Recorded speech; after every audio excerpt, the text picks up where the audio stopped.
After back-to-back series sweeps, 2 games against Texas, 3 against the White Sox, the Astros dropped 3 of 4 to Oakland, but oh well. It's all about getting ready to repeat. Our Joe Jelnick and Marcus Floyd are in Houston for coverage, brought to us by Ansira Nissan.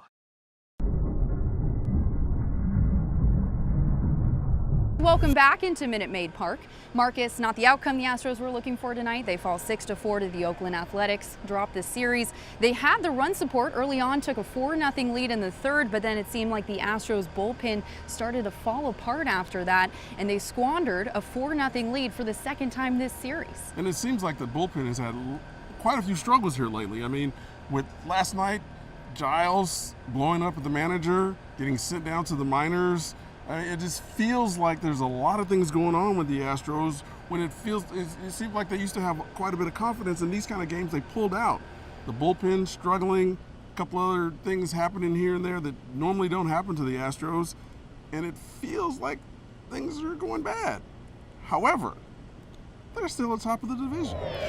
Funny how that works. Right-hander Charlie Morton got the start today for Houston, and he didn't do terrible. Morton finished the day 4 1/3 innings, allowed 6 hits, recorded 5 strikeouts. He did, however, allow those 3 earned runs to help the A's get back in the game, and believe it or not, that's the most he's allowed since June 3rd. And the thing about it also is that's kind of early in the game for your starter to be out of the game. I mean, you usually want to get him into that 6th inning, the 7th inning, so that you can extend the game and the bullpen doesn't have to do as much work.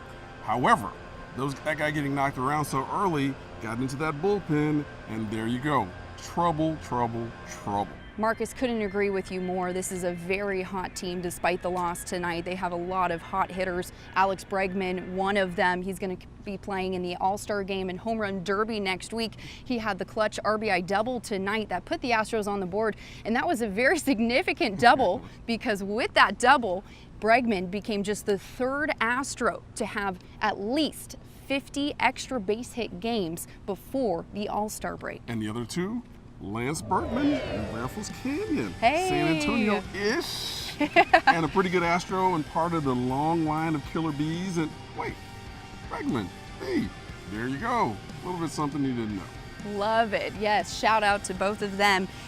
Like I mentioned, just the 3rd Astro ever to get at least 50 extra base hits before the All-Star break. So now take a look at his stats. He's hitting .285 with 103 hits, 19 homers, 30 doubles, and then his 1 triple all adds up to 50 extra base hits. As we mentioned, he's going to be competing in the All-Star game. And again, that game coming up next week on Tuesday, but first we'll see Alex Bregman in the home run on Monday. That's a 7 o'clock start for the Home Run Derby, followed by a 6:30 start the next day for the All-Star game. But first, the Astros, they host the Detroit Tigers for a 3-game set. First pitch tomorrow at 7:10.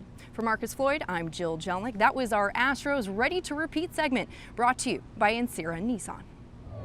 You won't find a better price on a Nissan than at Ansira Nissan. Nothing beats a low Ansira Nissan price.